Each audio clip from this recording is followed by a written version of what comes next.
right, everybody, we're getting the panelists lined up to get started here. We'll give it just a minute, and we'll get rolling. I don't know about anybody out there, but I think Sarah is starting to become legendary for her kind of pregame music here. It's pretty good. I think after the last one we had in January, I probably had as many comments on that as anything. It was a really good playlist, and this time we went country, so it's a lot of fun and a nice way to kick off the night. So welcome, gentlemen. How are you? Doing great. Good. Very well. Great. Good. So we get to do this again. We're for those of you that didn't join us for the roundtable that we had last month in January, we put together a roundtable, a WrenchWay roundtable that was focused on how we got more people involved and how we got some of these schools more closely aligned with shops. And we had just an extremely good turnout. So I was excited about that.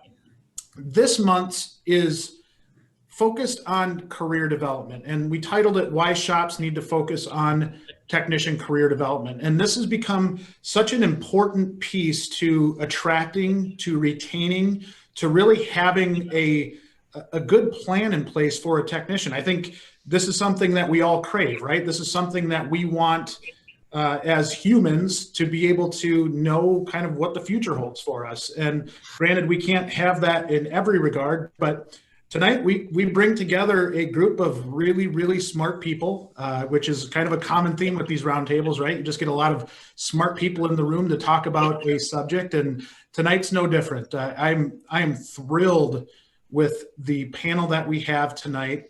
I'm going to do a quick introduction to each of you, and if you want to raise your hand as I introduce you, then we'll kind of go and fire right off into the panel. So I'll start with Tim Winkeler, who is the president and CEO at VIP Tires and Service.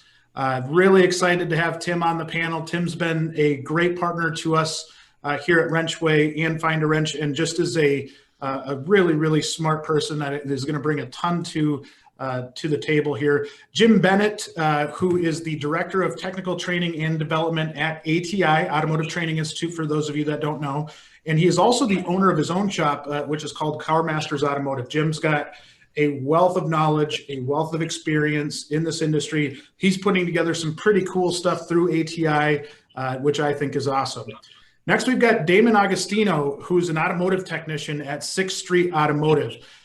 Damon I've had some really good talks with Damon, and we did a podcast with Damon. I've actually done a podcast with each of you on this panel now. And Damon brings a lot of great insight from the shoes of a technician. And one of the things that we talk about in all of these roundtables is why we need a technician in the table, right? Like on the panel, in the discussion, because too often, I think, as an industry, we talk about technicians, but don't listen to the technicians, and bringing them to the table so that they have a voice and we can really understand, hey, are the things that we're talking about actually effective? Do you actually like this stuff? And so we're excited to have you on tonight, Damon. And last but not least, my buddy Jake Shafer in our backyard here. He's the Service and Parts Director for Smart Motors Toyota in Madison, Wisconsin. And Jake, similar to everybody else on this panel, very, very intelligent, a lot of experience in fixed operations, and brings kind of that dealer side to this talk.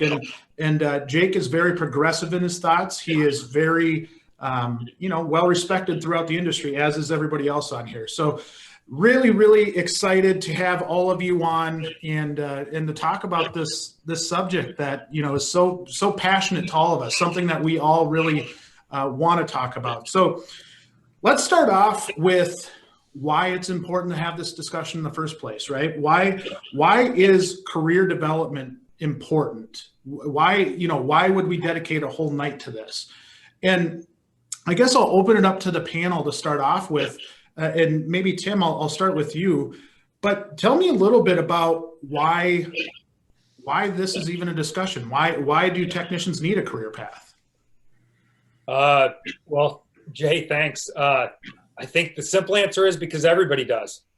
And technicians are no different. Our industry, unfortunately, for a long time, I think, has not put a lot of focus on it.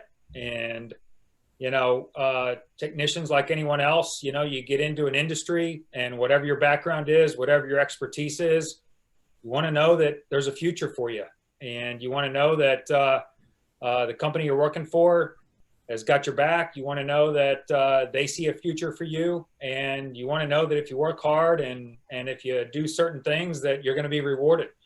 I think you said it earlier, it's kind of a human thing. It's a human need. We all kind of want that, and we want to strive for that. And so there's not many more things in business that's more important than providing, our people something to shoot for and something to look forward to. And we all do it. We all look forward to things in our life, whether that's raising a family or buying a home or going on some vacation or something. We all have goals. And I think technicians are no different, and they need to have goals, and we as leaders need to support that and need to provide that and need to provide a path for it. Jake, do you see when you're looking at career paths for a technician, and you're a little different because you're on the dealership side of things, and this is something that we take a lot of pride with these discussions is bringing different backgrounds to the table, right? We want people to talk about this and hopefully in hopes of making this a healthy industry. And I saw one of the chats was talking about how is this for trucks or cars? And it doesn't matter what it is. This is for everybody, right? And this is similar. This question going to you, Jake, really talks about that piece. When you look at career development for your technicians, what's the first thing that comes to mind? Why is it important? Why is it something that when you look at it from the standpoint of, is it a tool to keep your techs happy? Is it a tool to, is it just genuinely caring about the techs and being a good person? What is all of this about? Yeah, and Tim had a really, really good dive into that.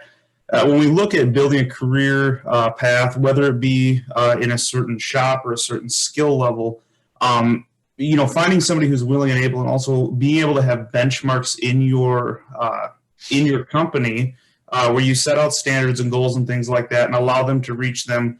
And then again, echoing Tim, rewarding them with that advancement in their career, whether it be financial gain or whether it be stature, what have you.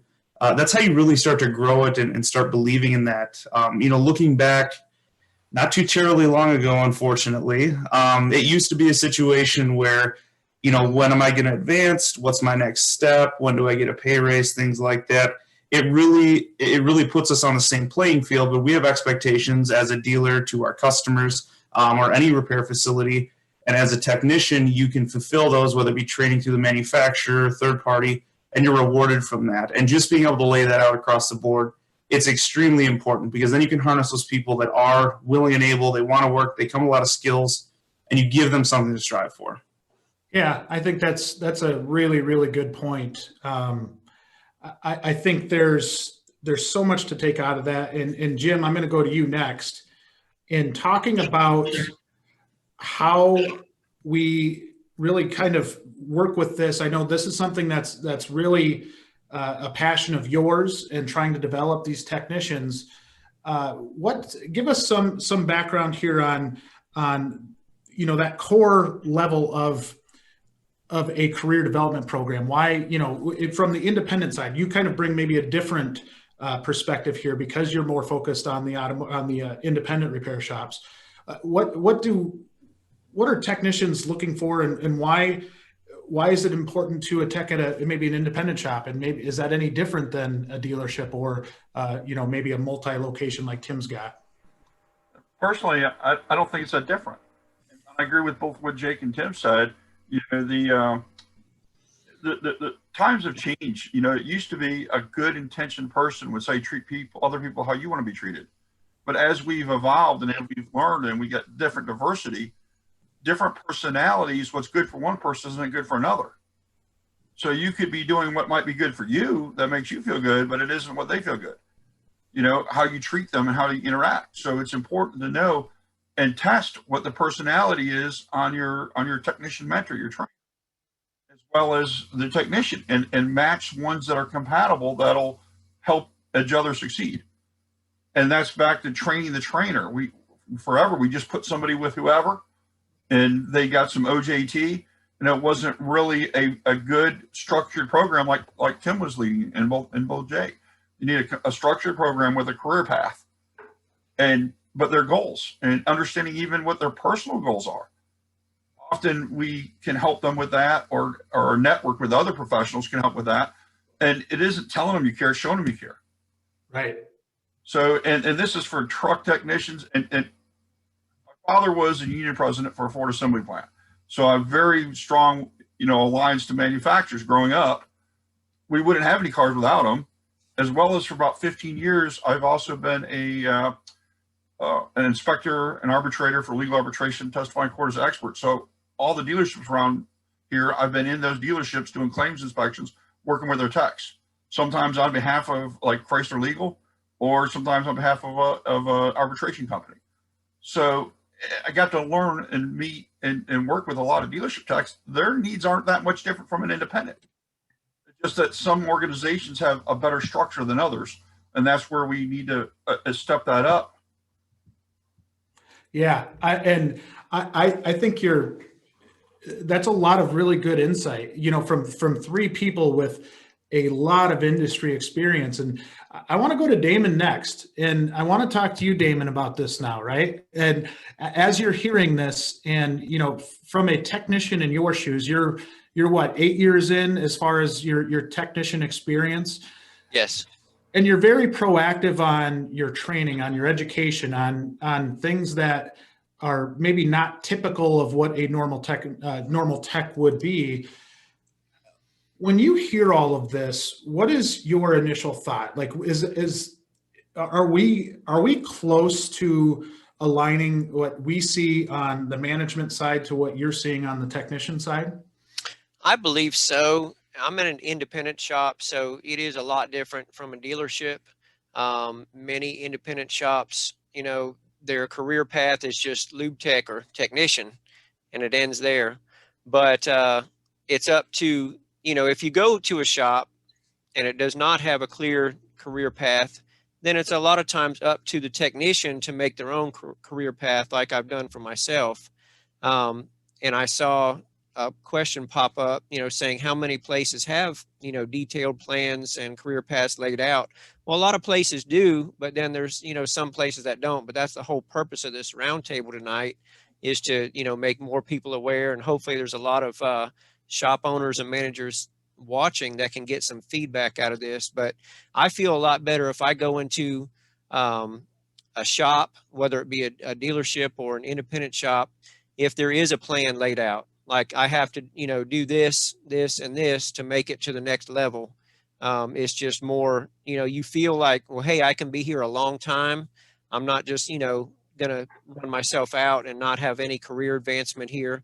Because a lot of times, people coming into an independent shop, they may feel, well, once I'm like I felt this a few years ago, once I'm a technician, that's it.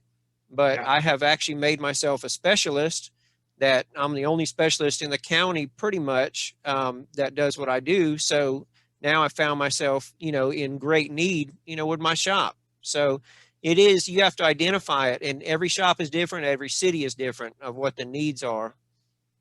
So help me understand this piece, Damon, when we talk about this and you're looking at, I think your mentality and something you said there is really, really, I think that's it's like the collective voice of technicians, right? It is a lot of times they feel like, and I don't want to put words in your mouth. So this is something that I kind of want to just ask you and get your initial thought, but it does feel like that a lot of times, right? That you go back in the shop and you know what, just go back, do your job and, make us money and turn hours.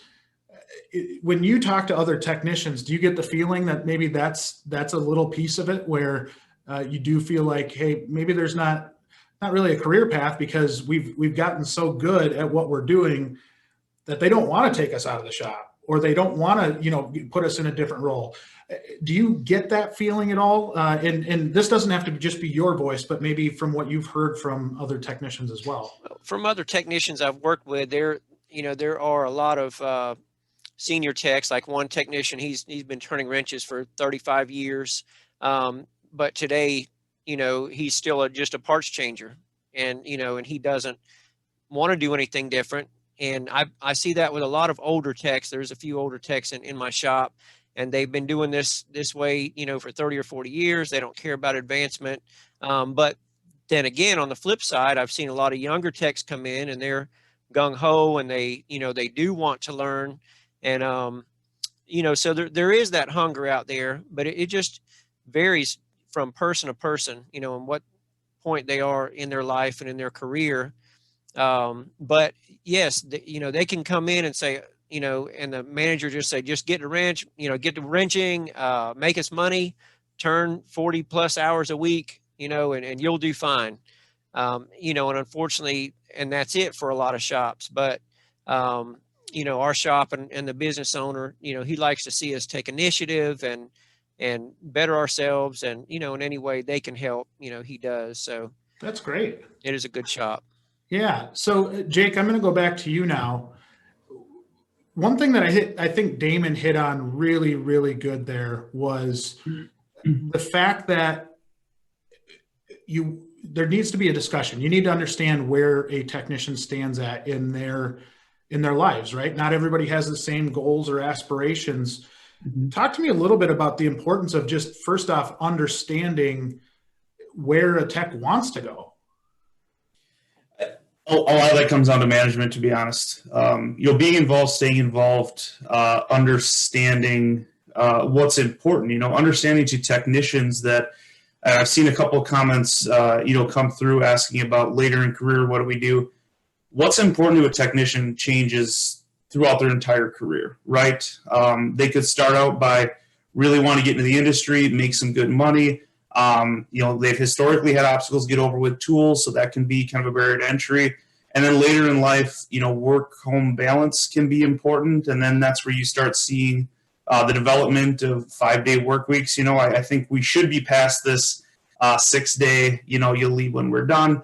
Hopefully a lot of us are past that, of course. But so the importance really changes for technicians throughout their entire career, whether it be 20 years, 40 years, whatever it is. As a leader, as a manager, anyone that's out there as a master technician or someone who's responsible for a team, you have to acknowledge that, because not the same thing motivates everybody in your shop, ranging across all the skill levels.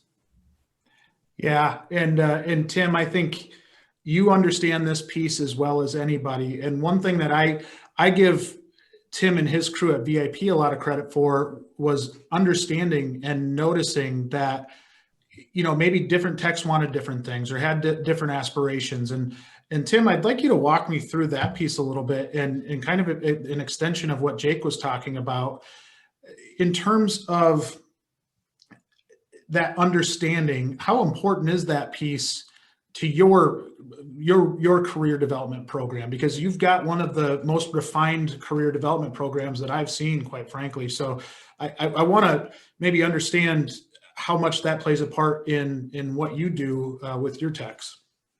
Absolutely. Jay, just like we talked about on the podcast, I think the core and the origin of it is being a listening organization as leaders. And, in every company that comes in different ways. In our company, that comes in an annual survey that we do of all employees across all 63 locations. And then we meet with every employee in groups and we listen. We literally started 8 years ago and asking every technician, what don't you like about your job? What could be better? And, we heard a lot of stuff that was tough to listen to, but it put us into action. And for 8 years now, we've been doing these surveys, sitting down with every technician and just talking to them. And one of the things that came out of that was, we need to do this more than once a year. So our service managers now, we have bi-monthly coaching. And, it's a time, and, it's not, we don't do annual performance reviews. We do every other month the manager takes 20, 30, 40 minutes, whatever, and sits down with every single technician and says, hey, how are things going? I've noticed this. You're doing really well on this. Hey, you know what? 6 months ago, here's something we talked about. And dude, you're killing it. That's awesome. But you know what? Here's an opportunity. Here's the next step for you. Or, hey, here's the next ASE certification that I want you to start thinking about. And here's the study guides. And this is going to get you to the next step on the career path here at VIP. Ours is very defined. But the origin of all this stuff, I mean, we've put a lot in place. And to your point, a lot of it's a pretty documented formal process, but all of it's come from just listening to our technicians and saying, what can we do as a leadership team to make this a better place for you guys to work? Well, and not only listening, Tim, but I think taking action on what you heard and then not getting defensive about what you hear either, right? And this is, you've got a great story about one of your first surveys that you did that I always get a kick out of.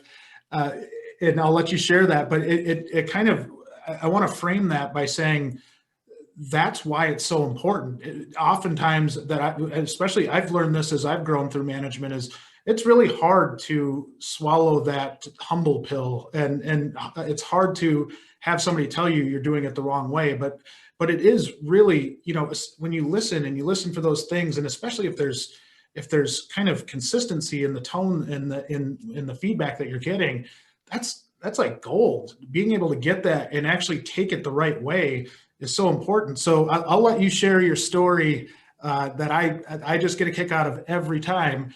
But your story about feedback and how you took it. Yeah. Well, I'll actually share two quick stories, and I'll try to make them brief. But that first year we did the survey of every technician, and we met with every technician in the company. The first story, I don't even remember if I shared this with you on the podcast, was back then, this is 8 years ago, we had a lot of good technicians, mechanics in the company, and but very few had certifications. And we challenged one of them. We're in New England, so this is a Northern Maine guy, pretty scruff guy. And, hey, you've been with us 15 years. Why don't you have any certifications? And he kind of bowed up and said, well, what's in it for me? What do I get if I go get, certifications? And, I know what I'm doing. And so we said, you know what, he's right.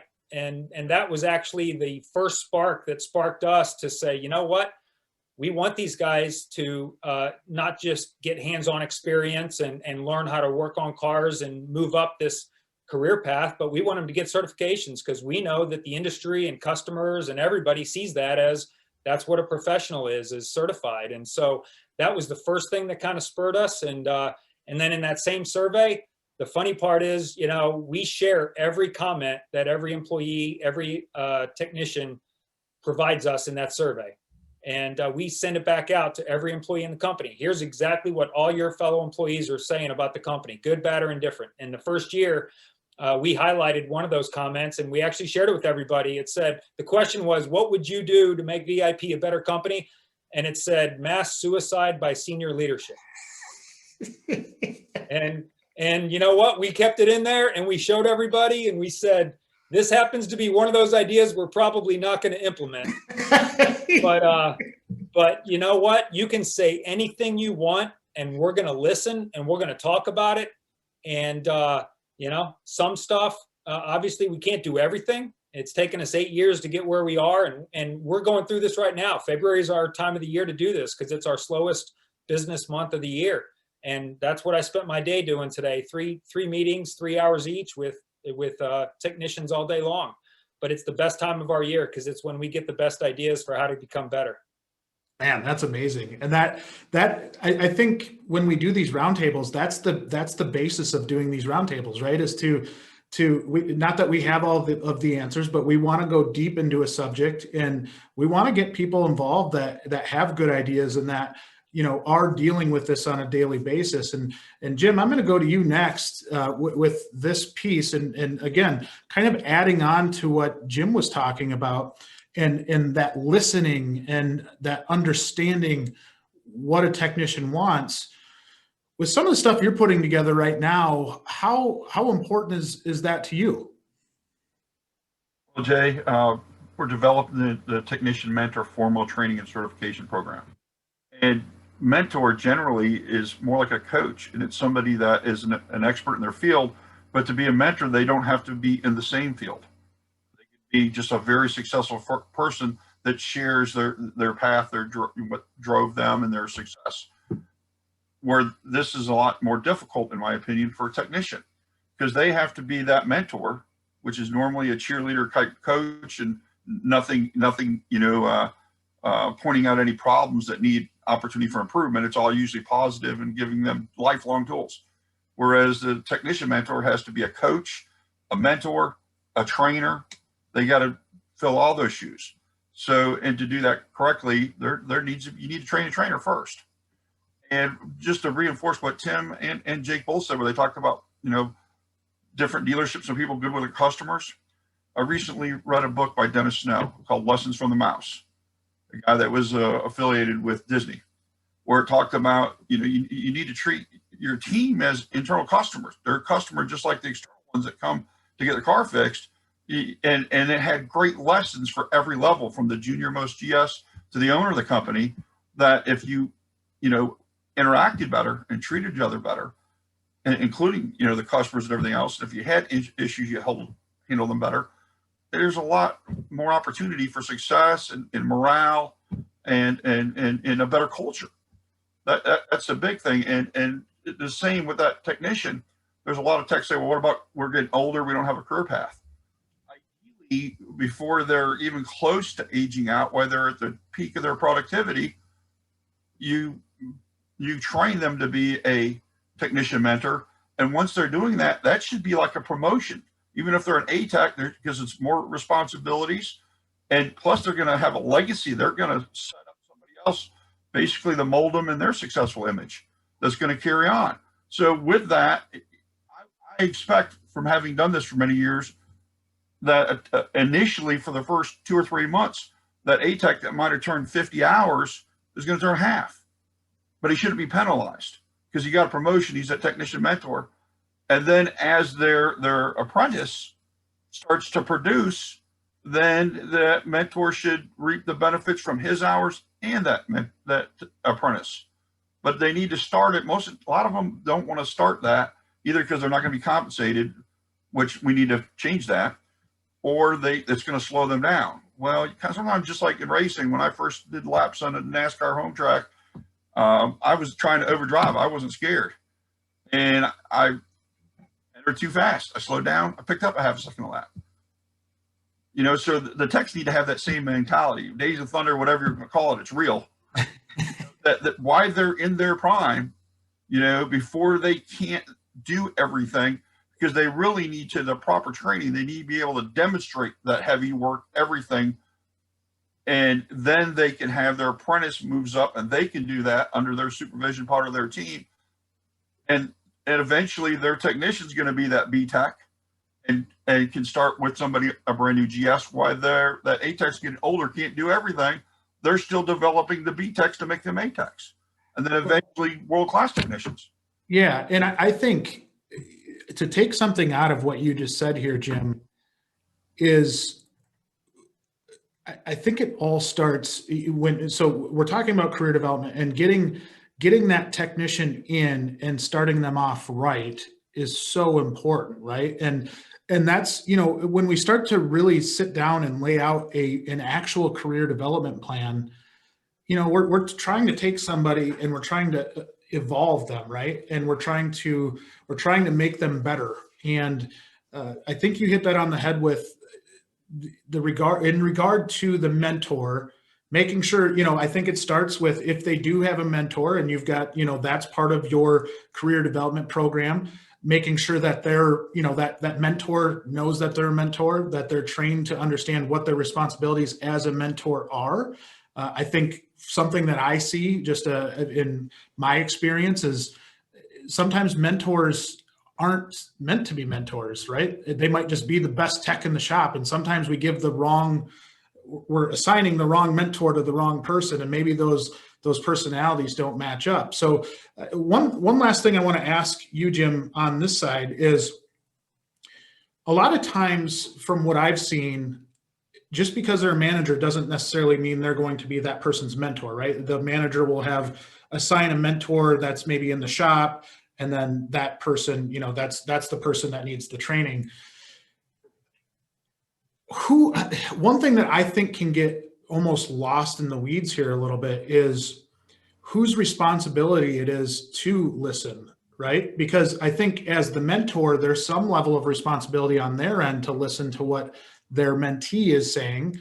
On the manager side, there's some level of listening because you're their boss, and you need to, you know, if they're kind of taking that servant leadership approach, you really want to make sure that you understand what drives them. What I've seen, I'm curious, Jim, if you've kind of taken this into consideration, or if it's something you see, is that a lot of times that young tech will go to the point of least resistance. So if they're afraid or nervous to talk to their manager, they'll go to the mentor and talk to the mentor. But if they're intimidated by the mentor and don't feel comfortable, they'll go to the manager. How do you get kind of that triangle of communication to work?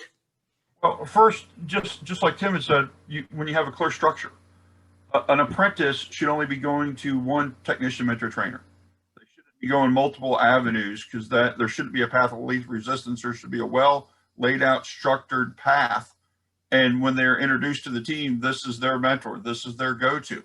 But at the same token, you just pointed out some techs might not be fit for that. They call it a DISC or a bird test, as well as Wonderlic testing, that I've used with ATI for years, because just like a service advisor or technician, they could have different motivator or driver, different personalities, different skill sets. They're going to interact different with different apprentices. So when you're testing everybody, you might have two equally good mentors, completely different personalities. They're going to interact more successful with different personality apprentice. So just because you have an opening doesn't mean that one person is the right fit. That's where we got to do a little more homework. That's back to where, with the different personalities, even different when you grew up, whether you're a baby boomer or, whatever generation you came from, different people are motivated different ways. And if you treat somebody how you would want to be treated, that might not be how they want to be treated. Yeah. And just to add on to what Damon said as well, where he said it was up to the technician, to try to, develop their own path. The most successful technicians are going to have that attitude, but the ones that are also the most successful are going to be the ones with a structured organization that supports that has a path. And then and when they're working in the organization and they both at the same time, that's when you're going to see the best results. Yeah. And I agree with that, Jim. And I love the fact that you had kind of taken that from Damon. I want to take just a quick break here to list out some of the questions that we got, talk about some of the questions. And I'll try to get through these in a fairly short amount of time, just so we can kind of keep on task here. But the first one comes from Dennis Budzinski, who says, so how do you attract a new tech? I don't know that word. That's a whole, that's a whole webinar roundtable on its own. I will say career development is not a bad spot to start. If you have a good career development plan in place, that's going to help you attract people. Ed Chbilowski, should hours of training be established in a job description and be tied to pay increases? I'm gonna put that out to the panel here. So if you guys can see the question, it says, should hours of training be established in a job description and be tied to pay increases? That's an interesting question. Well, I think that the shop, when somebody's being screened or hired, they need to have clear expectations. I do, as well as I have tiered bonuses for productivity. And my team leaders that are senior mentors, they get compensated off the whole team, just like an individual mentor that's a one-on-one should be compensated for that individual team. So there's different ways of doing that, but it should be done. It should be spelled out. It shouldn't be a mystery. And answer your first question, Jay, too, before that was, or the other part question, when somebody asked about how you attract.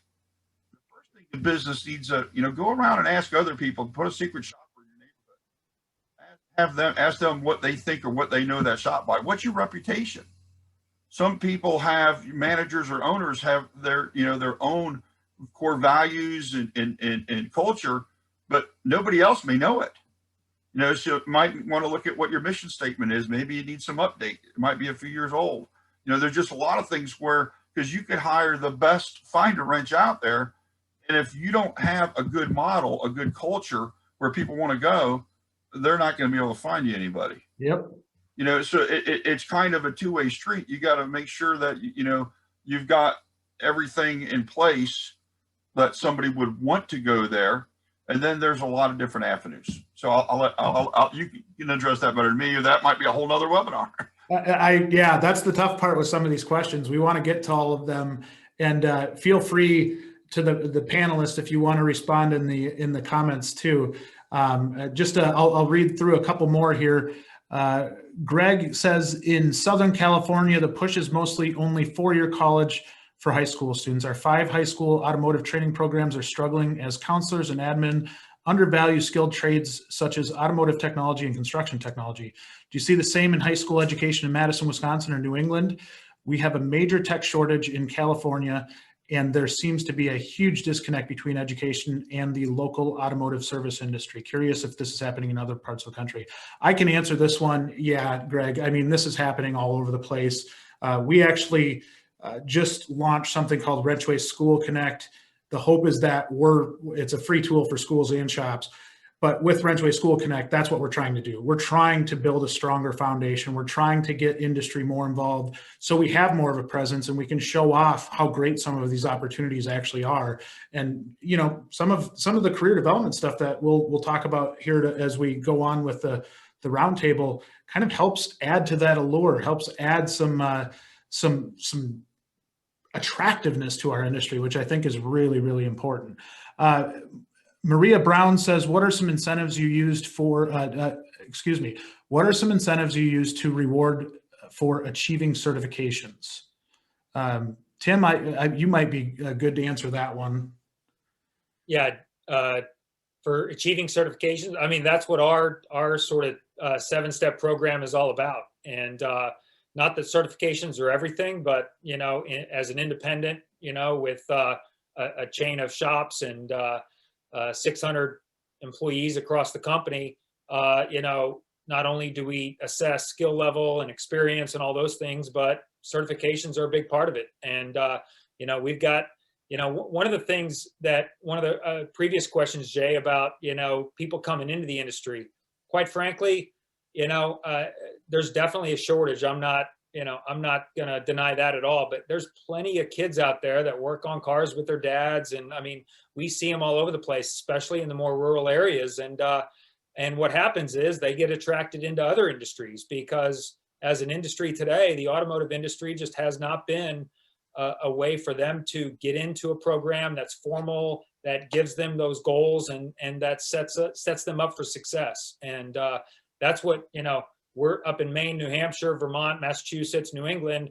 We find a lot of people coming into the industry, and that's why we're so passionate about this. And that's why, quite frankly, we've also for 5 years in a row have continued to increase the entry-level pay structure and the pay structure all the way through our career pathing, because we have to make this a more attractive industry for people to get into and to stay in. And so certifications are a big part of that. If you look at our documented 7-step career path, we actually have a 7-step path in the shop, but we have a 7-step path on the counter for the customer service side of the business.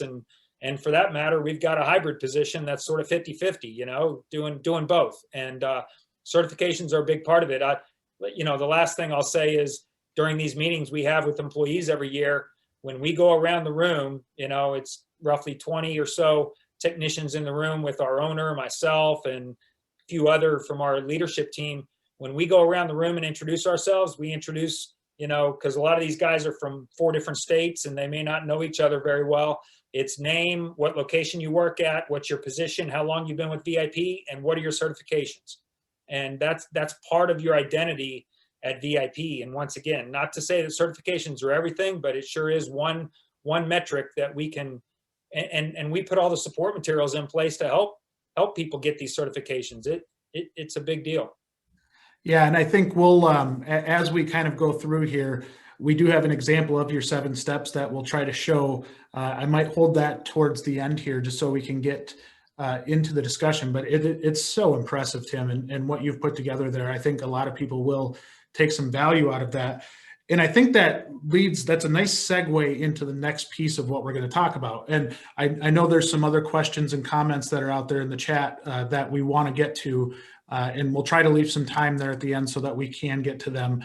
But I want to make sure that we're staying on point as much as we can and trying to address some of this. So we've kind of established, obviously it's a big deal to have a career development plan. Doesn't matter if you're a small independent shop, a big independent shop, a big dealership, a multi-location, like Tim was 2 locations, Tim? I mean, what you have to do is understand who you are. You have to know that it's important, right? It doesn't matter what size you are. You have to figure out ways to do this. So the next piece of this, let's talk about the actual career paths themselves and examples of developing career development programs. Jake, I'll go to you.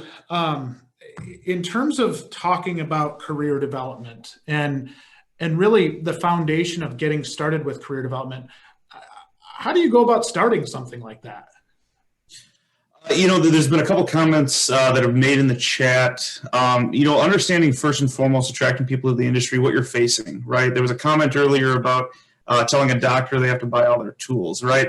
Fortunately for us, we've started to move past that. When you look for barriers to entry to get into the industry, part of your success is us providing or supporting you on the tool side of things to get you going, because we do want to see you successful.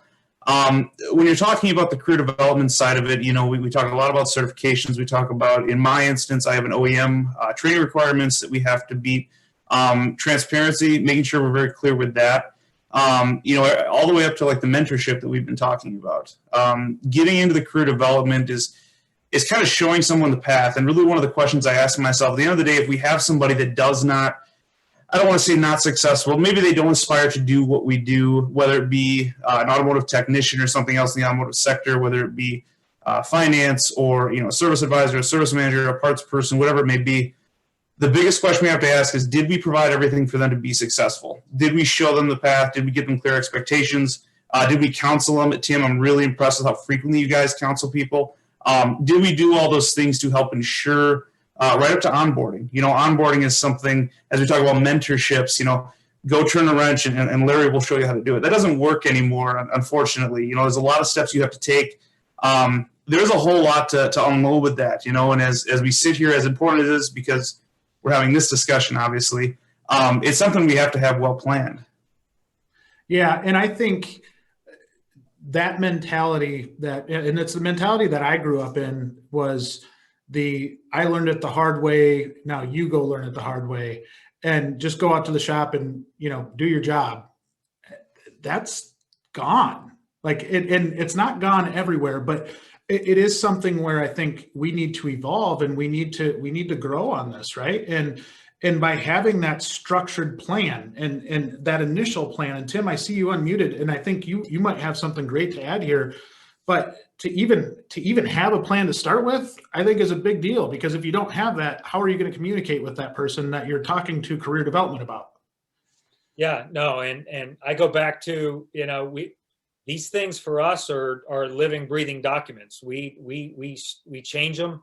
We take feedback from our service managers, from our most experienced technicians, our master technicians, in addition to a career path. I mean, a few years ago, we started having managers say to us, and Jake, you mentioned it, we do bi-monthly coaching with our technicians, and our managers started saying, geez, I got, Troy here. He's a 25-year guy. We got him from the dealership. He's been here 8 years. He's got L1. He's got, he's my best diag guy. He's, how do I coach him? What do I do with him? Well, you know what?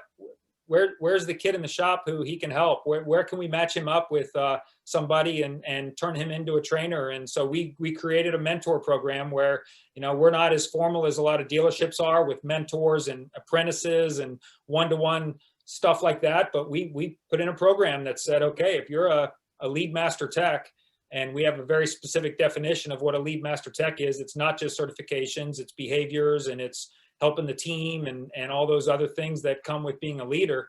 Is if you're a lead master tech, then you not only have your own compensation plan, you're also bonused along with the service manager on a monthly basis, and you will have this opportunity to be paid for training. And we do that every day in our shops with our lead master techs. And so, you know, it's a growing thing. And we're constantly listening and constantly looking for ways to improve it. And, you know, that's what I keep coming back to is every shop's different. I mean, the answers for us, like you said, with 62 shops and almost 600 employees, the answers for us might be very different than somebody who runs a really successful, you know, single location or maybe a handful of locations.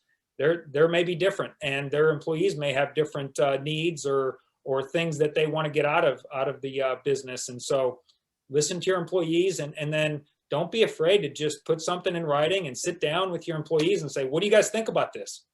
You know, does this make sense? Does this hit the mark? Where does it missing the mark? Let's refine it and do that on a frequent basis. Yeah, communication is a beautiful thing, right? When you have that kind of full loop, that full circle of communication, I think that's great. Now, Jim, you work with an ATI in general works with a lot of probably smaller independent shops. Obviously, you work with some bigger shops too, but I want to speak to that shop that's like my dad's shop, right? That's a, you know, single location, 4 techs, 2 service manager, service advisor, and they listen to Tim and what Tim's got, and they listen to Jake and what Jake's got. It can be intimidating for a manager that's not used to doing this, right? That's not, you know, they're not to slight a manager in that level at all, but sometimes they get stuck kind of working in the business rather than on the business, right? And I think I want you to talk to how a, you know, maybe that small shop looks at the same thing. How did they look at it and say, okay, here's a career path for you, when maybe a technician looks at it and says, hey, your service manager's pretty young, your service writer's pretty young, the owner's not going anywhere for a while. I don't feel like I've got anywhere to go. What do you do? Well, first off, one of the philosophies that an owner shouldn't be an employee in their own shop. They should be working on the shop. If they're doing it successfully, the shop should function without them there. And while they're there, they can only help train, you know, the people in it. But so if, you know, that should be one position that becomes available immediately if the shop's being operated properly, as well as with ATI teaching and others, you know, best practices for service advisors, service managers, that helps to make the shop work better as a team, more efficient, more profitable. And they also teach you how to make sure while you're doing that, there's more value for your customer. You know, for it to be successful, it has to be good for everybody at the same time, the team, the shop, and the customer. Anytime one isn't, it's not going to work. So those are a lot of just best practices, and everybody that's on that team has been a successful shop owner, successful service manager at a dealership or a large multiple shop organization or a previous shop owner. I've got a lot of technician certifications, but I'm a pretty good service advisor and a pretty decent tech and a shop owner. And now my shop is run by a manager where I'm developing curriculum and training and tools for ATI's technicians. So I can do that all day long, and rarely does anybody need anything from me, from my shop. It's handled. But I still make time to hold meetings and mentor them as well. Yeah. So that's the full, I guess, circle there. You know, coming back is and you know, from your dad's shop, there's a lot of opportunities, and there's strength in numbers. When you're going through a program in like with Tim that's got multiple locations, or with a training company that's got multiple shops, you share life experiences, you get into different 20 groups or different meetings where there's strength in numbers, you can make each other stronger.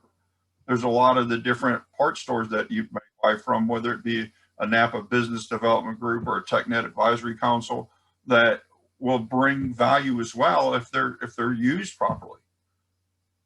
Yeah. Yeah. And Damon, I'm going to go to you next, and just to pick on you because you're our lone tech on the panel here, right? And maybe before I go to you, Damon, sorry, I think one thing I want to add to everything that you got, that all three of you said, right, is to me, I don't believe the size of the shop obviously matters, and you want to find the right fit for the right person. And you know, I think the Good to Great book talks about how you want to get the right people on the right seats on the bus, right? And I think this is something that's so important. But then one thing that I see maybe a lack of, and this doesn't matter, this is sometimes the biggest companies in the world and some of the smallest mom and pop shops, is the failure to paint the vision. And maybe the owner or the manager has that vision in their head. But if I'm a small independent shop, maybe I don't always want to be a small independent shop. I want to grow. And maybe if I'm, you know, in Tim's position, I've got all of these, you know, different locations. They might not see all of the other opportunities that are out there, other than maybe if they see a job posting come through. And so I think, to me, being able to communicate that vision, and, you know, I think mission, vision, values is sometimes cliche and can sometimes be used, overly used, but I think they're really important. And this is a way that you can use that vision, is make sure that that vision aligns and they understand what that vision is, because there might be some opportunity down the road that they don't see yet.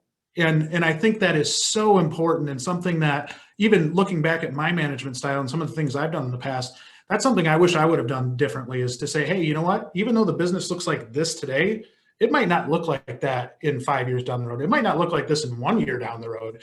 And so there's so many conversations from an ownership or a management standpoint that happen without the technicians in the room, that you want to be able to make sure that they understand. And granted, you can't tell them probably everything, but at least they know that your mindset is in a growth mindset. Or, you know, maybe it's you've got an owner that's 70 years old and everybody's a little worried about who's taking over the shop next. I think trying to give some transparency, trying to let them know, you know, if there's a succession plan, what that is, but really just trying to calm the nerves and paint that vision of the way it looks today isn't the way it's going to look, you know, in a few months from now. And that's so important. Something that I'm curious, actually, Damon, I'll ask you that. I mean, is that something, as you're looking at a career development plan and you're trying to figure out your career as a whole, is that vision important to you, to know kind of the direction that the shop is going? Absolutely. And, you know, I've asked myself that several times at the current shop I'm at, and I look at the owner, look at his age, and, you know, what are his plans? And it is very important, because if I feel, you know, if I get a feeling, or if he communicates to me, you know, once I'm done, I'm going to close the shop out, and, you know, then that would discourage me and probably make me leave early. But if I see that he wants the shop to carry on and, you know, and step back, you know, just like Jim said, and that's very important, you know, and I'm Italian, and my family has always owned restaurants. And my father always had restaurants, and a good restaurant, he could step back when he has a good manager, and the restaurant will run itself.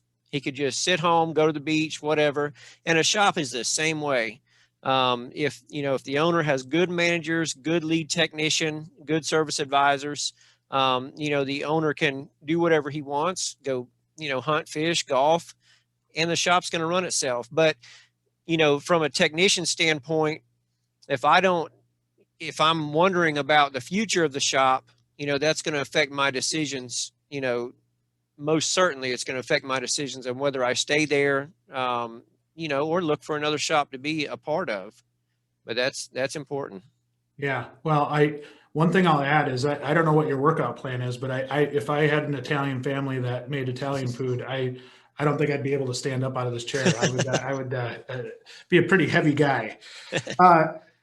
So before we kind of close out that part of it, anybody else have examples, like true examples of their career paths and how you want to paint, or really maybe let me take this even a step further. What a career path actually looks like. Like, so from a elementary, as ground level as it gets, is it as easy as popping up a Word doc and just start typing? And then, Tim, I think you mentioned like going and talking to them about that. Jake, you go ahead. I think you came off mute there, so you can talk to that point. Yeah, in the creation of it, you don't throw stones, but it does ultimately end up as a Word document. But there's a lot of words and thoughts that go into it. You have to actually put words in the Word document? We do, yes. Learning how to type was my first skill I had to hone. But yeah, and creating a career path, and so many on this panel and a lot of people in the comments have made such a good comments about the importance of them, the value they bring, everything from bringing people there to seeing them all the way through the retirement. Aligning the business needs with people's growth. I mean, ASE certifications, ASEs kind of go back and forth depending on manufacturers or shop style or size and things like that. Then you have the OEM, certification. So in ours, we align that, starting right out from an entry level. We start at entry level.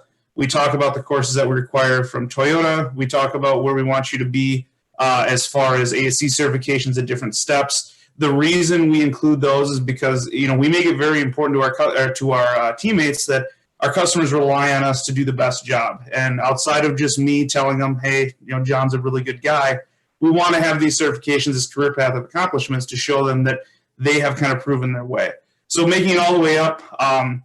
I didn't get in on the conversation earlier about some of the techs moving, in the tenure to maybe not, the ability to turn hours as fast. But one of the things we've really focused on is using, that technician's skill and investing it in themselves and our younger technicians. We've had a lot of tenure. When I say a lot, we've got some 30, 40-year guys and gals that have been with us for a while. It would almost be a crime not to take their skills and put it back into entry-level positions. And again, that's part of the career path. So, starting from the beginning, knowing you have something all the way through that aligns with what we're trying to do and what keeps us in business, you just have to communicate it. It's all there. You just have to communicate it, make it important. Damon, does that calm your nerves at all when you hear something like that? Like if somebody's got a plan and is communicating and sitting down with you and talking to you about it, does that make you, give me your psyche on that. Does that encourage you, discourage you? When you see that, what's your thought on it? To me, it's very encouraging. Just the fact that he has a plan, just the fact that the shop I walk into, hey, you do have a plan. It may not be, it doesn't have to be, a Harvard plan, but if it's any plan, and that it shows that the owner or the manager cares about the technicians and cares about their career advancement, and they don't just want a grease monkey, for lack of a better word, turning wrenches and just making a bunch of hours. That shows involvement, and to me, that is very important. It's very attractive. I love it. And so, Tim, what happens when you put all this work into a career development plan for somebody, they're 5 years into it, and they say, oh, you know what, my back is starting to hurt a little bit. I would maybe want to pivot this. I wanted to be that master diagnostic technician, and, maybe I've gotten close, but you know what, I just don't know if I'm going to be able to do this for the long haul. How do you pivot? You have great leadership and management training as well. And you build a culture in the company or in your shop that looks for talent and looks for interest and looks for work ethic and all the things that I'm sure everybody and all the listeners and viewers would agree with. Is you find somebody who's willing to work hard, wants to learn, and then you find the best fit for them. I can think of one of our most successful managers today, service managers in one of our stores. He was a technician, and it's funny you say it, roughly about 5 years ago. Unfortunately, he had an accident in one of our shops and actually, got beat up pretty hard, his body. And so for him, it wasn't so much, I've been doing this 25 years and, shoulder surgeries and all that. It was that he physically had an accident, and he wasn't sure what he was going to do, because all he had ever done was worked on cars, and he had his sights set on, L1, lead master tech, world class someday, to join the other guys in our company who've achieved the world class technician status. And suddenly he was thrown a curveball. And what our district manager, who was a buddy of his, said to him is, here's the career path for service manager. I think you could do that. You've got the right personality. You love dealing with people. That's one of the things I wanted to talk about earlier that kind of segues into this is, we have a very formal customer engagement process as well. And that customer engagement process involves the technician with customers. If a technician comes to us and wants to come work for us and says, I want my bays in the corner and I don't want customers around me, we say, you know what, there's probably a better company out there for you than maybe it's not VIP, because we're going to bring customers out here. We want customers to know you as their technician. And the more you get technicians spending time talking to customers, the more comfortable they become in that process. And then suddenly you find somebody who says, you know what, maybe I could make that transition and work out in the shop, out at the desk, and become a manager trainee. And, we have a very formal manager and training process. So whether it's somebody who's been doing it a long time and wants to make that transition, or in the case of this young kid that we had who had only been doing it a handful of years, and through an unfortunate accident, now all of a sudden he's running one of our top 10 stores in the company, and he's loving it. And, and he's found a lot of fulfillment in a position that he never thought he'd be in. So it's really, you have to be flexible. You have to just find great talent and find ways to develop that talent. And it comes back, you said it earlier, communication. Just let's open the communication lines. Let's talk. And let's find out what's best for everybody and what's best for each person, and let's get them to engage with customers and help us add value to the business. Everybody wants to come in and add value every day. They want to be productive. They want to add value. So let's find the best seat on the bus for them, like you said earlier, from good to great, and we'll have those conversations and get everybody in the right seat on the bus. Yeah, one thing I think this actually kind of makes me think about the career plan itself in a little bit more detail. And when we talk about the career path, the career plan, how detailed are we getting? Are we talking about training? Are we talking about, this, you have to take this specific training by this time, or you have to have this certification by this time? Or is it more vague, like, you want to get to this level of, walk me through, and this is open to any of you. How detailed should you get? How detailed, and Damon, maybe I'll start with you. How detailed do you want that to be when you're looking at that? Do you want to know, okay, I need to take these classes to get to this level and maybe this pay range and to this, is that something that you want painted out with, like, for you? Do you want to work with the manager to come up with that plan? Is it first starting off by knowing what your goals are? What do you think? Well, I think that it needs to be clear cut and say, you should achieve this level within this time period, but also it needs to be flexible, because people learn at different, speeds. They learn different ways. And as long as it's flexible and not a hard ironed out plan, whereas if you don't achieve this within 6 months or a year, we're going to let you go. It may take me a year and a half, or some guy may do it in 3 months. So as long as there's something laid out on paper, but it is, like I said, not set in stone, I think that would make technicians feel better. Yeah, Jay, I'll just, from our perspective, we could probably, this has given me all kinds of thoughts of ways we can actually improve our career pathing. But the way we've kind of looked at it is we've set up certain certifications, state inspection license, different levels of experience. But then we promote it internally and say, you know what, the controls are in your hands.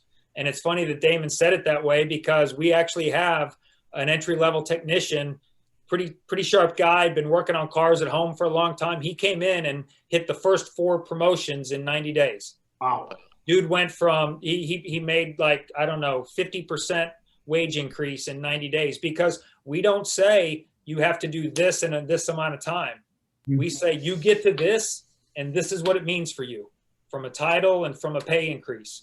And then it opens up other training opportunities. And then the way we look at it is we bring in training resources and we offer those. And we say, we're bringing in this organization and here are the courses. We're paying for it all. We pay for all the ASCs up front. We pay for it, you know, whether you fail. We've got guys who are master technicians. They had to take automatic transmission, you know, 3 or 4 times. A lot of people do. And we pay for it over and over. So we bring trainers in. It's all built into our budgeting process that we're going to offer these. And if somebody decides not to take those opportunities, then they probably don't move along the career path. But there's plenty of people out there who are looking for those opportunities. And if companies and shop owners and leaders make it easier for their people to take advantage of those opportunities, and don't be afraid of it. Don't be afraid to spend a little bit of money to invest in your people. Jake, did you have something you wanted to add there? Yeah, the timeline side of things and really going along, you know, Damon brought up a good point, Tim's emphasis on it. We don't put a timeline on it. However, with staying involved as leaders, as mentors, we do pay attention, right? And when you have somebody who maybe hasn't hit that goal, or I don't have a technician that progressed in 90 days, but you know, when you notice somebody, because you are involved and you are paying attention, you are asking questions, it really opens up an opportunity to ask them why. You know, what is going on, right? And you'll hear a lot of answers. You'll hear a lot of you know, fear for advancement for warranty work, and you'll hear a lot of these things that come up, and that helps you really understand what's going on, which, you know, then goes back to, all right, what do I need to change? What do I have to adjust to make this make sense for everybody? So, you know, as far as timelines, you know, and somebody said it in the comments, not everybody's going to be world-class technicians, but everybody has ability to be successful. Yeah, Jim, go ahead. If I can add to that, yeah, a technician that came to me as somebody's helper, it'll be 20 years this spring, is my senior shop manager, team leader, and mentoring, where he's moved up, and his son came in without going to any trade school. Within a couple of years, got a state inspection license, got an ASC. He's in an apprentice program, and moving up as well. And they both moved at different rates. So you got to be flexible. If you're not flexible they are progressing, that kind of shows that, you know, you don't care. You got to be tough-minded, tender-hearted all at the same time. As far as the ASCs and everything else, I absolutely pay for those, encourage those. And I've had different customers that I spoke to that want to see both. Like if they go to a dealership, they say, well, the dealer can give them their certification, whatever. They don't understand the dealer process, you know. And the same thing with some say ASC, it's not anything specific. But a lot of customers like seeing more than one, you know, certification. So just like a doctor, they don't want someone that doesn't have an MD behind their name during surgery on their loved one, you know. So the certifications are important, and if they can back them up with their performance, it's better. The other thing is, I've had, no matter what part store my shop's been affiliated with throughout the years, I've usually paid for that training from that part store and 1 or 2 more, or any specialty classes that needed. And I've had vendors like, wow, no one else is doing that. You know, what, we spent all that money in training. What did they leave and go to your competition? And I said, well, first you need to invest in your people, show them you care, not just tell them. Secondly, what if I don't spend money on training and they stay? What do I have then? You know, it just, you know, showing, investing in them, showing they care. The other thing I learned, I did 22 years in the Navy, and it did surface and some naval special warfare stuff. On small units, just like small shops, everybody gets cross-trained through surface warfare or damage control or first aid or whatever. So when I have policies and procedures, the technicians get some cross-training on some of the service advisor tasks and vice versa, so they can work together as a team. And if somebody gets busy and forgets something, then it's not a beat up or it doesn't happen to go south. They can kind of back each other up. And then if somebody does get injured and needs to transition, you know, and I've had some service advisors that weren't that great in selling with and talking to customers that became a good tech, and vice versa. Like Tim said, where you had someone got hurt, became a good service manager. So it just so they know each other's job, you know, not make a tech a service advisor, but, you know, a little bit of cross training and vice versa, where they understand, they have better appreciation for each other to work together as a team. And if a customer ever catches them off guard, the customer doesn't know what their job is. You know, they can at least steer them in the right direction and not just say, hey, it ain't my responsibility, and leave them hanging. You know, that's not good either. Right. So that's where the best, and I pay, my staff gets paid while they go to training.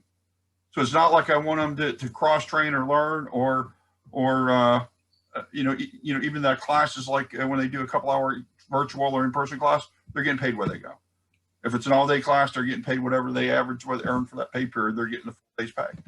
So I've been doing that for years, and that makes a difference. You got to show them you care. It shouldn't penalize them monetarily.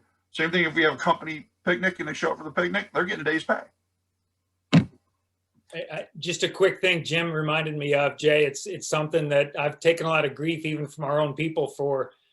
Our people on the counter and our service professionals, if you will, customer service, whatever you want to call them. We call them managers, assistants, service advisors, and our technicians. They all wear the same shirt. Same shirt I wear. I love it. We're all one team. We don't do this, you know, well, black shirts are guys in the shop and the white shirts are the guys on the counter. And you know what? And it's funny because I read all these customer feedback, you know, Google reviews and the feedback we get through our website, and people will call technicians the manager, customers will, and they'll call the manager the technician. And I love it because we're all there to take care of the customer. And I got plenty of managers who can go out and do a timing belt job.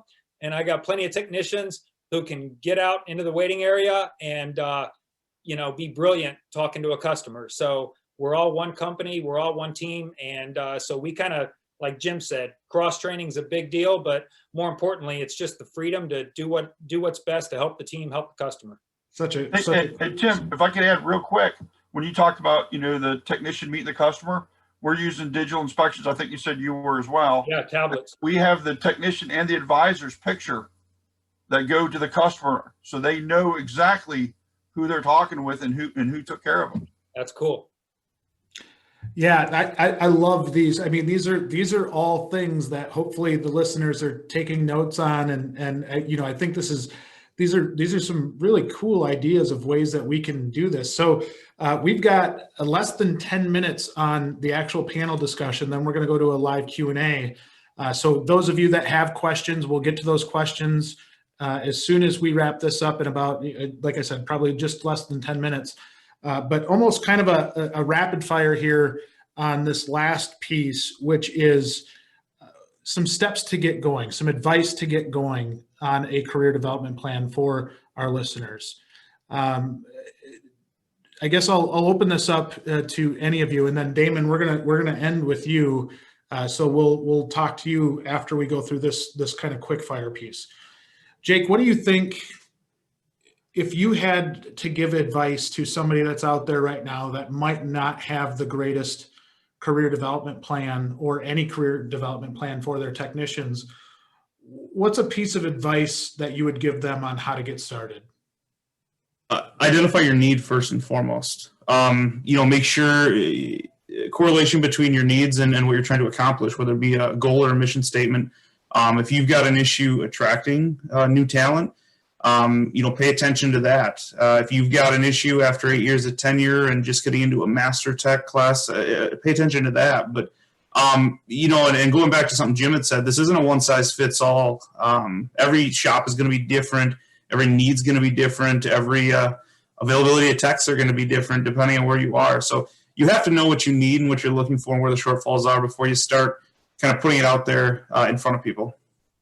Jim, how about you, as far as some advice to take home for somebody to get started on a career development plan? Well, one of the things, they need to ask the right questions, do their homework before, whether they're already hired or getting hired. You know, ask about training plan, find out what's important to the organization. And if they're already in the organization and they didn't start with that, then they need to confront them and say, hey, I'd like to, you know, professional development. I'd like to go to attend the, you know, find a class, whether it be a parts store or college or wherever, and see if they're, you know, they should be willing to work with you. Ideally, if it's going to benefit both of you, they should pay for it and pay you while you're there. That'd be the optimum. But even if they just pay for it or whatever, you know, see how much they're willing to invest in you. How important are you to them? You know, and you know, Damon stated, you're responsible for your own. Hopefully you're with somebody that's really structured, that has a path and has goals and support your goals. Yeah. And I ask all my team, they're personal and professional. I love that. Needed a house, and I know people, they're in a house like within a week, you know, so there's a variety of stuff, you know, that when you find out what's important to them, you know, and depending on if they've been with you a while, just like someone said, everybody won't be a world class. I've got 29 ASCs, world class. One of my really sharp, loyal technicians is probably the best undercar guy you're ever going to see. Anything steering, suspension, brakes, alignment, and it's going to be right the first time, go straight. He'll do a diagnostic, prefer not. But that guy is really valuable to me, really important, like family to me. There's other guys that are much better at doing the diagnostic stuff that can't do what he does as fast, as good as he does it. So you got to just recognize everybody for their talents. And that's just like in the beginning, doing the personality testing. You got to start out and find out what makes people tick, what's important to them, and help support their goals and maximize those goals.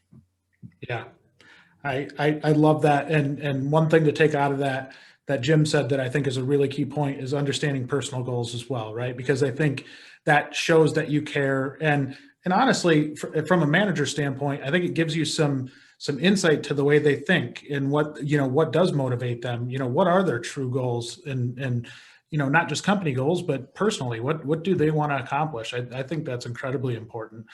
Tim, I'll go to you as that same thing. Is there, you know, what advice would you give to a attendee that's looking to put together some form of a career development program?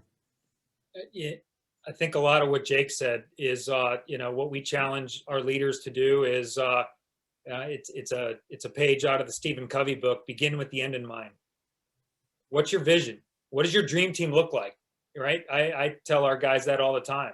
You know, dare to dream. What does the team look like when you are where you want to be? Whether that's a year from now, 3 years from now, whatever that is. How you know, how many people are on the team? What's everybody doing?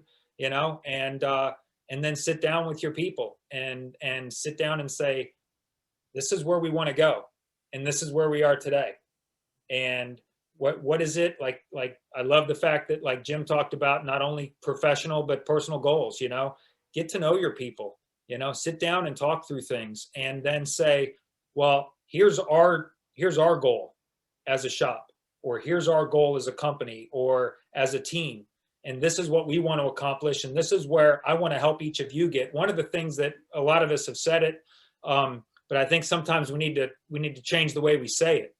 We don't take an entry-level technician and make him a master technician.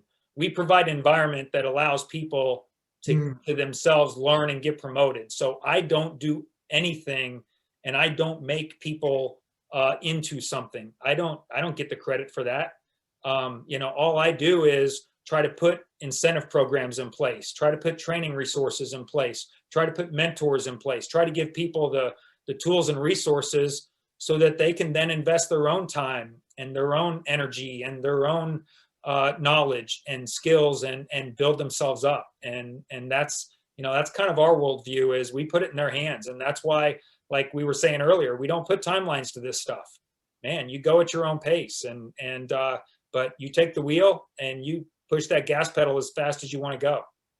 That might be one of the coolest things I've heard. The creating the environment, the line that you just had there, Tim. I think that is so powerful and so necessary. We're not forcing it down their throat. We're creating an environment where they can be their best self, and not saying that in a cliche way or anything like that.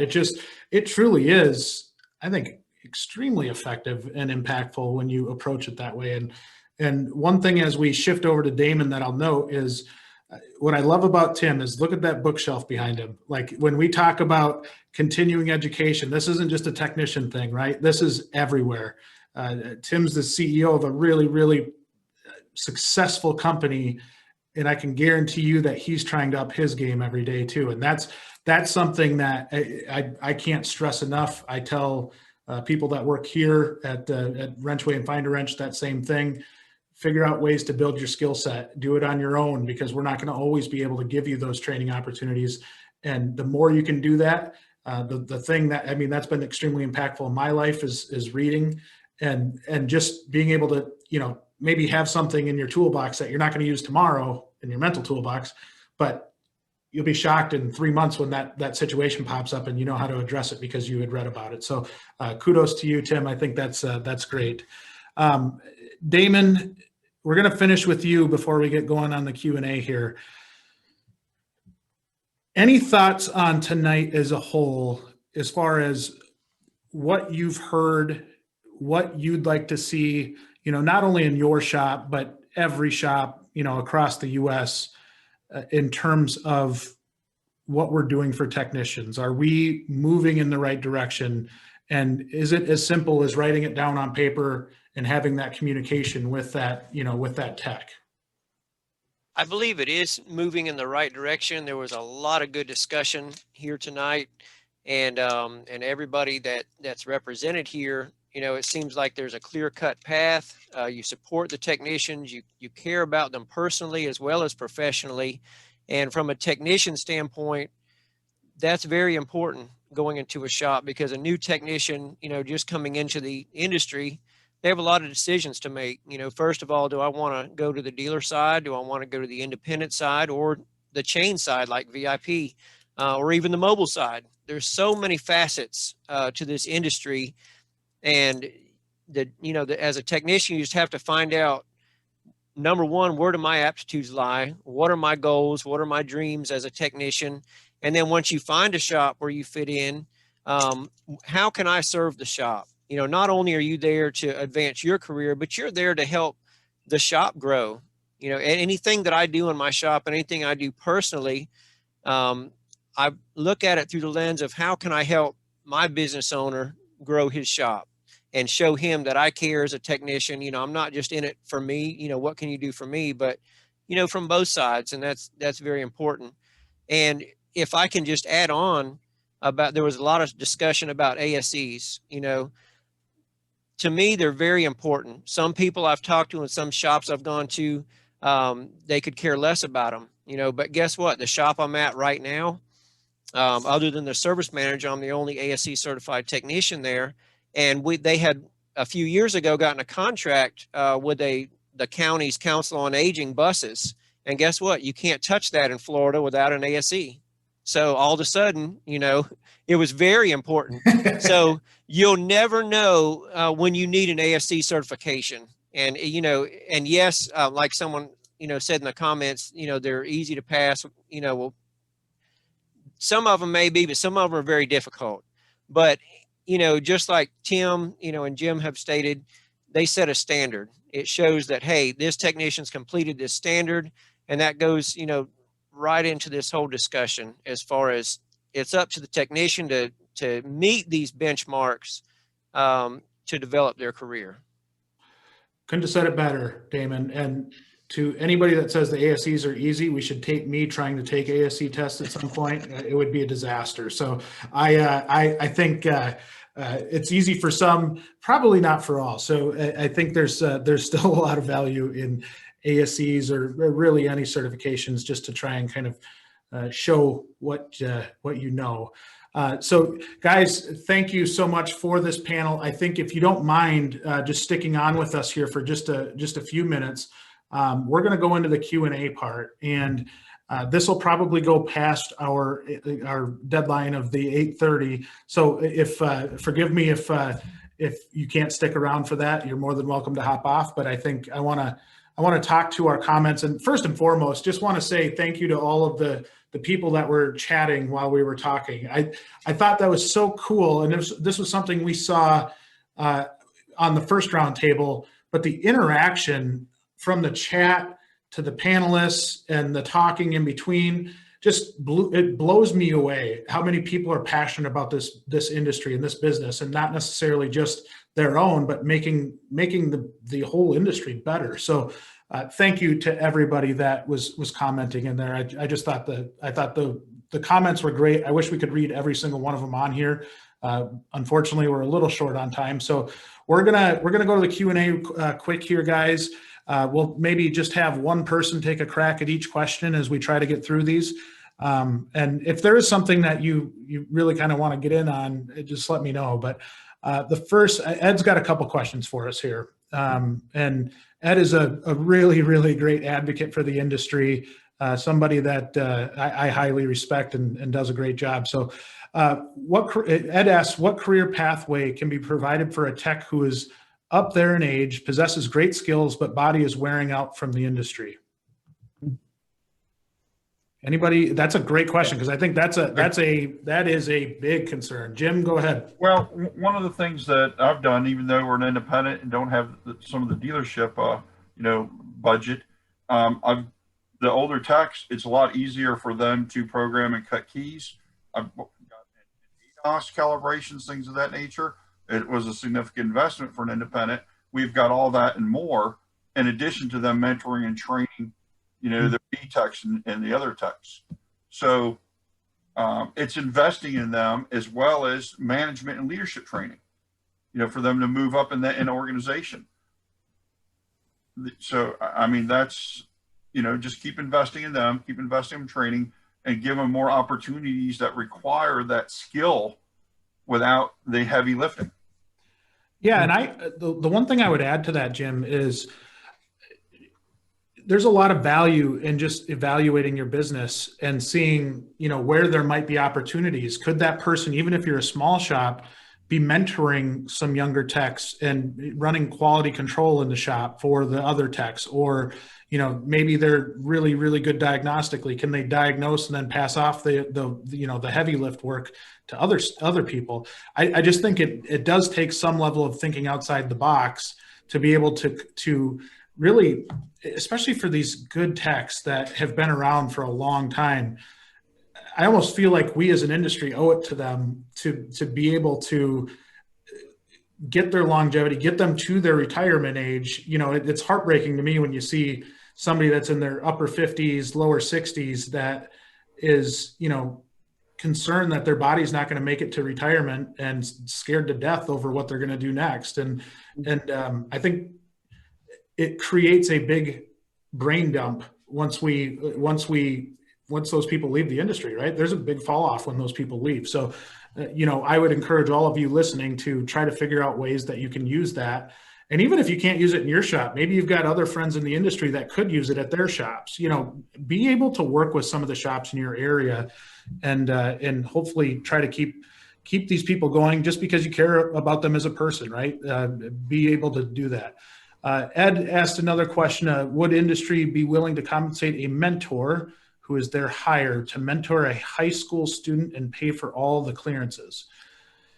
I don't know if I follow that completely, Ed, but I'm guessing, does anybody want to take a crack at that?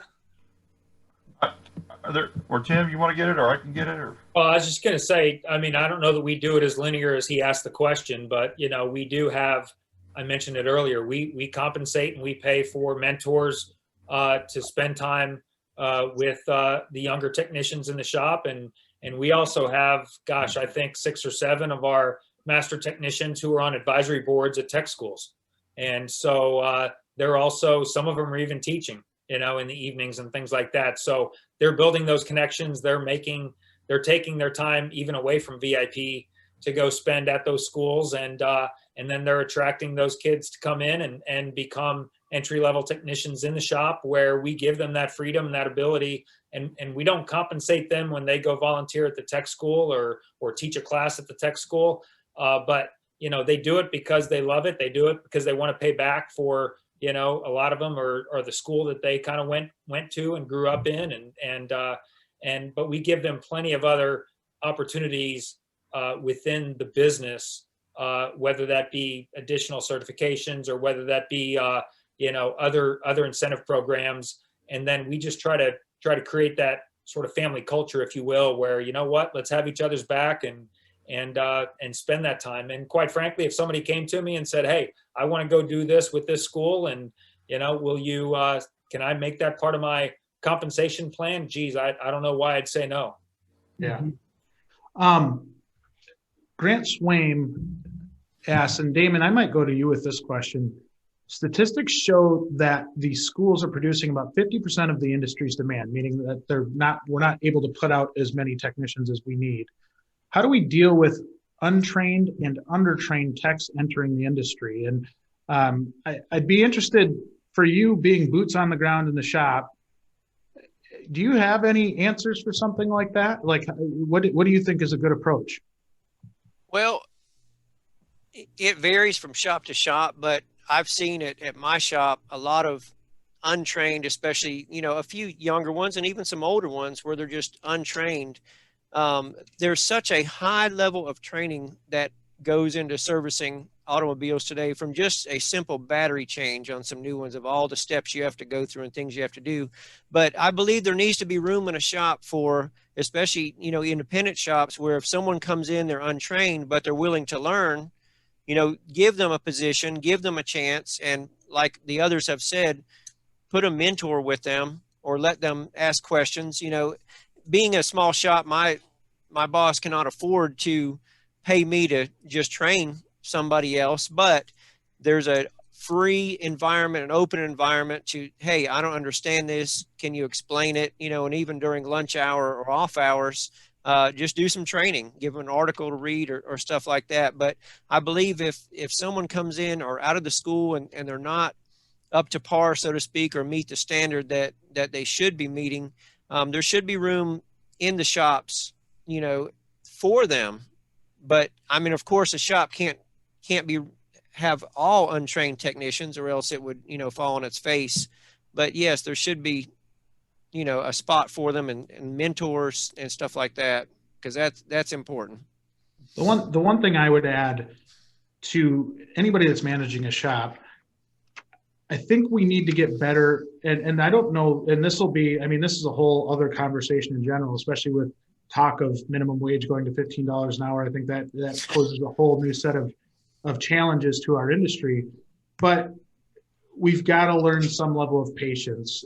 Too often I see in a shop, if somebody's not producing in the first month, they're in hot water. And that could be somebody that's their first job out of school. And it is frustrating. It's infuriating at times, if I can say that. But it is so important to be patient. And the ways that you can do that are building processes so that you don't have crazy expectations for that new person, and try to bring them along at a pace that they're comfortable with, which sometimes isn't going to be what you want it to be, right? It's a challenge, and this is something. It's one, it's a great question, but two, I think it's going to take a lot of patience. Ed asks, with the new generations wanting a flexible work life, what's ways that the transportation industry can add flexibility for techs when many shops run 24/7? And I think even for the ones that don't run 24/7, right? Like flexibility, schedule flexibility is going to be important, and trying to address that. So anybody want to touch on that? I'll jump in. I mean, our stores are open 7 days a week. We're not 24/7, but we do have Saturday and Sunday hours, and but nobody works more than 5 days. You know, our managers aren't running more than 5 days. So in a way, I think of a couple things that, you know, happen to be the way we run our business, and maybe there's something out there that somebody else can learn. You know, we also do, Jay, about 40% of our vehicles come in for tires. And I know a lot of our shops and things we're talking about is auto repair, but man, talk about, when I start thinking about that, gives us this great proving ground of, you know, entry level. We probably have a lot more entry level opportunities, if you will, and younger entry level people can come in, and we have a lot more starter jobs, I guess, if you will. But every kid who comes in and starts working as a tire technician, you know, wants to become a mechanic, wants to become a master tech. And so that kind of gives us, I guess, a larger bandwidth to operate within. And the 24/7 comment is kind of similar. You know, from talking about the management side, you know, our assistant managers run the store 2 days a week. They're the manager. They're in charge of the team 2 days a week because our managers ain't working more than 5 days a week. And so every one of our assistant managers, if you will, is a manager. And it's not just in title. It's that they're going to run the store. And so we're big on work-life balance, and we try to be flexible, and we offer 410s if somebody would prefer to work 410s instead of 5 days a week. So, but we leave a lot of that freedom also to our managers. And so we don't have a ton of hard and fast rules about things except, you know, invest in your people, care about your people, and if you got each other's backs, things are going to work out. Yeah, that's great, Tim. I love that. Kurt Ward asks, Jake, do you share your plan, the Word document, with the local high school, career center, or community student as a way to attract a quality new hire? Yeah, we do. We share it with all of the high schools that we work with. We've got some pretty deep relationships with a few in the area. Anywhere we can get exposure, you know, talking to people, it all starts with looking for people who are really willing and able. You know, going back to the question about, you know, the 50% of technicians coming in being from the school, that's what that's about. You know, we're looking to capture people to get them in with a structured process, career path. That's what kind of gets them to invest in a career, and we support that all the way through. So absolutely. I mean, we share it with everybody. It's no secret. It's something that people look for, you know, and especially when you look at the high school age, it's no different than them looking at what a college would have to offer or another entry-level job. It really just is a roadmap for them to see what they're truly getting into at that point. Thank you, Jake. We'll take a couple more questions and then we'll log off for the night. But Tim Hollandshade says, from your experience, what incentives work with younger and entry-level technicians? Let's be real, offering traditional legacy add-on incentives such as profit sharing or 401k and insurance don't seem to work with millennials and younger. I'll open that up. Jim, yeah, if you want to take it. I've got an answer to that. We've got a $3,000 roll cart with $3,000 worth of tools packed in it. They get uniforms instantly. We have a refrigerator stocked with all kinds of peanut butter, jelly, lunch meats, bread, sodas, ramen noodles, instant breakfast lunches. We cater in for those that we're open 6 days a week. We cater lunch in on Saturdays. We also do a lot of team outings and let the team pick. And recently, the team said, hey, we know you're retired from Naval Special Warfare, like firearms, let's go to a shooting range. I rented a range, had a couple guys that were Navy SEALs and Special Warfare combat crewmen I worked with come on in, and we did training and instructing with experts. You know, and they love that. And we've done bowling nights, cookouts, whatever.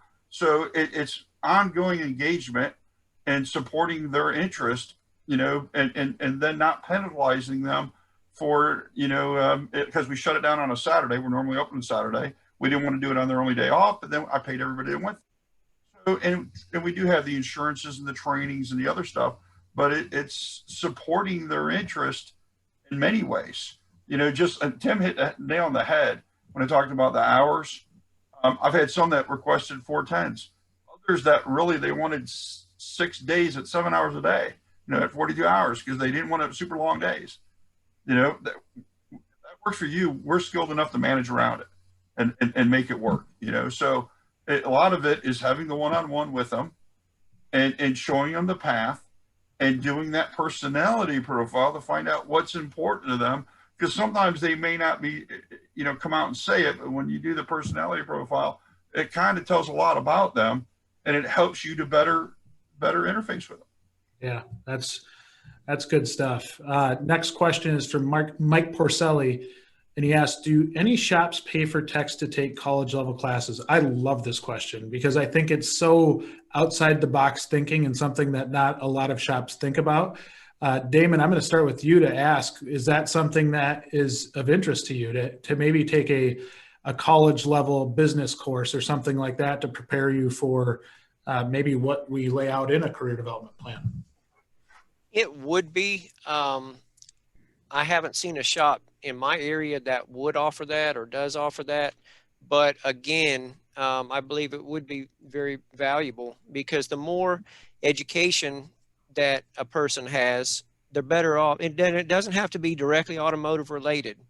I hold an associate in arts degree that, in my earlier life, I was going to be a pharmacist, but, I didn't have the discipline for that. So I have a lot of science, a lot of math, and guess where I'm using that now? In the automotive field. So college courses, and it is something for business owners to think about it, and it should be individualized plans. If a person wants to do it and they have the aptitude for it, then I believe a business owner should consider it, because it is important, and it creates that longevity. It's just another thing that will keep the technician there at the shop. Hey, this owner cares about me. He cares about, my career and my life as a whole. And it's just another thing that's going to keep me there. Because someone had asked a question, what would keep me from jumping from my shop to another one, if they offer more money or whatnot. And I found out the hard way early on at my tenure at this shop that the grass is not always greener on the other side. And so bottom line now, I'm, perfectly happy where I'm at, and I wouldn't go somewhere else for $5 more an hour or whatever, because the owner, has vested time and money and resources in me, cares about me, and, and I have a lot of leeway at the place where I'm at, because once a technician is at a shop for any length of time, there's a trust there. And, especially at independent shops, he trusts me with the money, with anything in the shop. So that's very important to me. And another thing that just keeps me there, even though there aren't the benefits there like at a dealership or larger company. Man, Damon, I wish we could have recorded that. Well, I guess we did record it. We should take that clip out of there, because that is powerful stuff. Like, that is really, really good. If nobody takes anything home from this, what he just said there was so important. Just caring. It goes so far with technicians, and just showing them that they're a well-respected person, and that they're as smart as they really are. Last question, Patrick, you've got a couple of them here. I'm going to choose one of them. Sorry for this, but I'm going to go with the second one, which is, along with mentors, what else is available for shops for training, similar to classes offered through WorldPack? I'll open that up to the floor. Jim, you're probably the most versed at this, but and all of you can answer this if you want. Well, all of the parts manufacturers, or the majority of them, all have training classes. If you're not affiliated with that as a primary, affiliation, it may cost a little bit more, but it's available. Also, ASE usually every month has a webinar with training. There's quite a bit, depending on your area, of different parts stores as well as parts manufacturers, and even some vendors. Right now, iCar's got some free training on a lot of manufacturer stuff on their website, available links and specifications through June. And I can send you that, Jay, if you want to send that out to everybody. Yeah, we could, for sure. So there's a ton of stuff out there, as long as, that you've got somebody like with ATI. That's part of what I'm doing. I'm finding those links and sharing it with all our clients. Somebody in your organization that is staying on top of the training world. There's quite a bit out there. And, the question earlier, would if one of my techs come to me and said, Jim, I want to take this college class or whatever, they're a good tech doing their job. Yeah, sure. Because I'm paying for training for other stuff, so that knowledge is power, and you're going to be that a happy technician will not leave. Yeah. You can't see a happy technician. That just shows that you're taking care of them. Right. And that's, I think you guys all hit it on the head tonight. I say this every time, but I truly mean it. I just respect all of you so much, and thank you so much for being a part of this panel tonight. Hopefully we had some good discussion. Hopefully we had some things that people can take home and actually put into use. I thank you again to all of you, and thanks to all the people that chatted over the course of the night. Still have actually a lot of participants on, so that's pretty cool. It shows that we hopefully did a good enough job to keep them on here for a while. So thank you, everybody.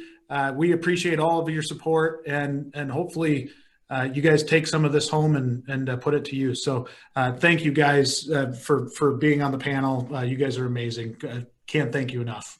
Thank you, Jay. Thank you. Thank you. Have a good night. Have a good night, everybody. Thank you.